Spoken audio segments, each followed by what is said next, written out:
Hey everybody, welcome to a Warframe patch note video. This is for update 5.4, codenamed Hammer Time. Get your parachute pants. I'm going to crack down this patch notes video. If you want to skip ahead to any of the portions of the video, you can do so by clicking on the left there, on one of the buttons, around the words. It's pretty self-explanatory. It's really in your face.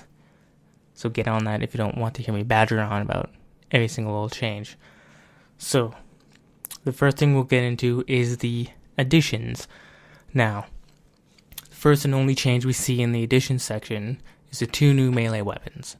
The Sindo, which is a battle axe that is able to hit multiple enemies and chop them into a bloody stew, or the Frago, which is a hammer that can also hit multiple people and throw them around like a baseball. It's really fun to use.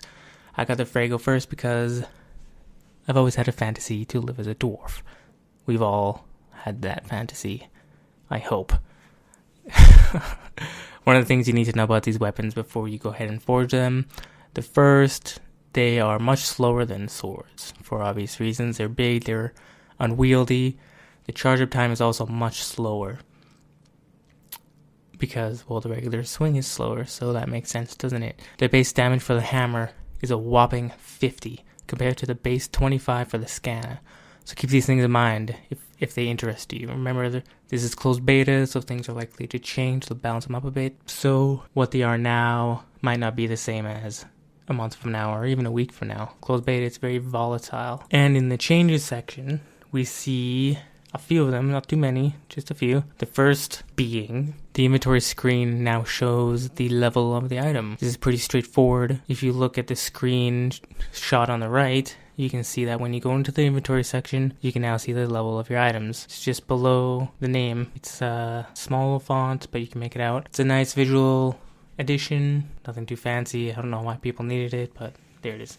The second one is the settings screen now detects Apex support and disables the option if not supported. Not sure what this one means, but they added support, and when they add support for anything, it's a good change.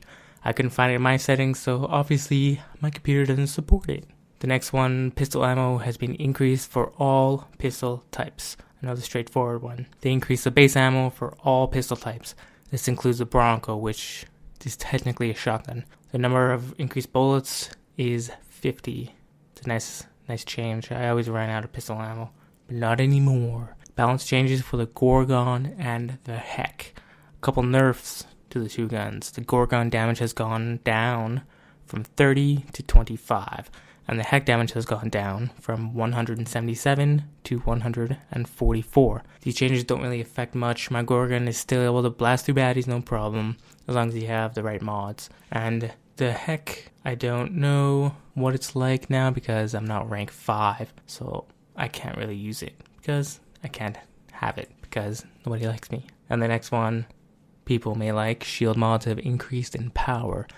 Essentially what they did here was double the current additive values, meaning if you had a mod that gives you plus 50 shield capacity, it now gives you plus 100.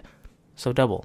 This means that you get a little more survivability out of the box. I still suggest you use percent armor mods and shield regen mods, as it will ensure your life lasting just a little bit longer. And everyone likes to live longer, don't they?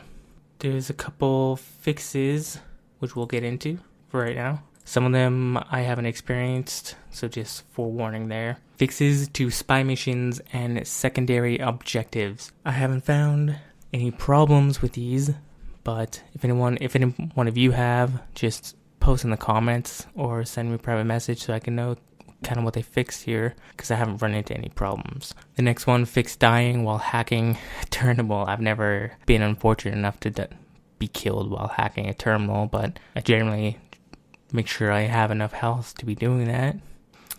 Fix dying while oh, so I just said that one, didn't I?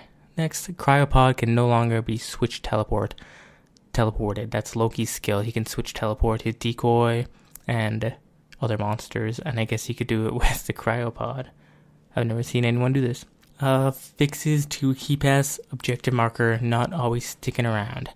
I have had this happen to me a couple times. Essentially, the sexy radio lady would give me the location of the key, and sometimes it would disappear from my HUD, forcing me to quit the mission and restart.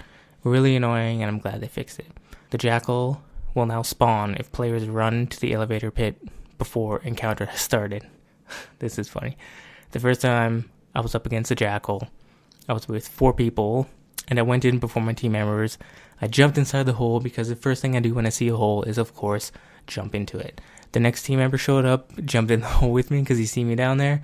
The following team member jumped in the hole, and the last team member jumped in the hole. We all came in separate different times individually, and for some reason the game decided that we were not all there because we all went in at separate times, and the jackal never spawned. We were sitting there, 4 of us in the hole, and we thought the jackal we were supposed to find him in a pit or something, because normally if you played the fossil level on Venus, which is where the jackal boss is, he comes up on that platform, he gets raised, and then you fight him. But he didn't do it this time because it bugged out. Forced us to restart because the platform never went up, and we were really confused, needless to say.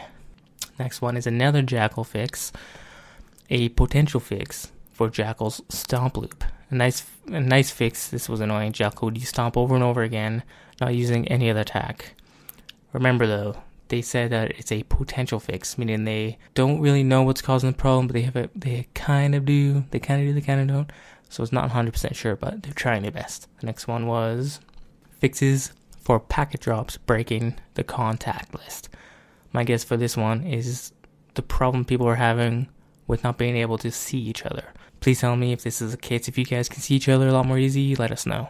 It seems for me that's the case because I do see my friends online more often, and their status updates more. I can see if they're in the menus faster. I can see if they're in their pre-game lobby faster, stuff like that. Fixes for corpus laser doors. I believe this refers to the laser doors not showing up. I don't know though.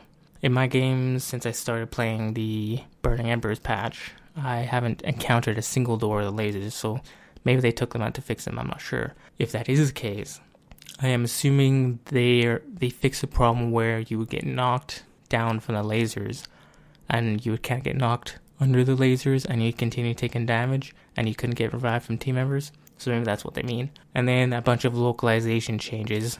They essentially added support, or they fixed up, is that the correct way? Anyways, they fixed translation issues for a bunch of languages. So they probably added words, or they changed around some grammar, stuff like that.